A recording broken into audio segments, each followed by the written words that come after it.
Hello! അങ്ങനെ നമ്മുടെ ചെമ്പനീർ പൂവ് പുതിയ പ്രൊമോല് നമ്മുടെ സച്ചിയും രേവതിയും കൂടെ അമ്മയുടെ പിറന്നാളായിട്ട് ക്ഷേത്രത്തിലൊക്കെ പോയി അമ്മയ്ക്ക് വേണ്ടി ആ ഒരു എന്താ പറയാ പുഷ്പാഞ്ജലിയൊക്കെ അർപ്പിച്ച് അമ്മയ്ക്ക് വേണ്ടി പ്രാർത്ഥിച്ച് അമ്മയ്ക്ക് വേണ്ടി കുറേ വഴിപാടുകളൊക്കെ വേറെയും നടത്തി തിരികെ വരുവാണ്. പ്രസാദമൊക്കെ ആയിട്ട് വരികയാണ്. എന്നിട്ട് നമ്മുടെ അമ്മയുടെ നെറ്റിയിൽ നമ്മുടെ സച്ചി ആ ഒരു പ്രസാദം തൊട്ട് കൊടുത്തിട്ട് പറയുന്നുണ്ട്, "ഇന്ന് അമ്മയുടെ പിറന്നാൾ ദിവസമല്ലേ, ഞങ്ങൾ അമ്മയ്ക്ക് വേണ്ടി പ്രാർത്ഥിക്കാൻ ക്ഷേത്രത്തിലൊക്കെ പോയിട്ട് വന്നു" എന്ന് പറയുക കേട്ടോ നമ്മുടെ രേവതിയും സച്ചിയും കൂടെ.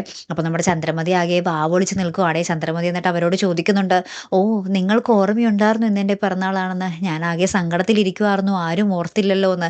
എന്തായാലും നിങ്ങൾ പോയി എനിക്ക് വേണ്ടി പ്രാർത്ഥിച്ചല്ലോ, വഴിപാടൊക്കെ നടത്തിയല്ലോ, എനിക്ക് സന്തോഷമായി മക്കളെ" എന്നും പറഞ്ഞ് നമ്മുടെ ചന്ദ്രമതി സച്ചിനോടും രേവതിനോടും പറയുന്ന ഒരു നിമിഷങ്ങളാട്ടോ കൂട്ടുകാരെ നമുക്ക് ഏറ്റവും ഒടുവിൽ കാണുവാൻ സാധിക്കുന്നതേ.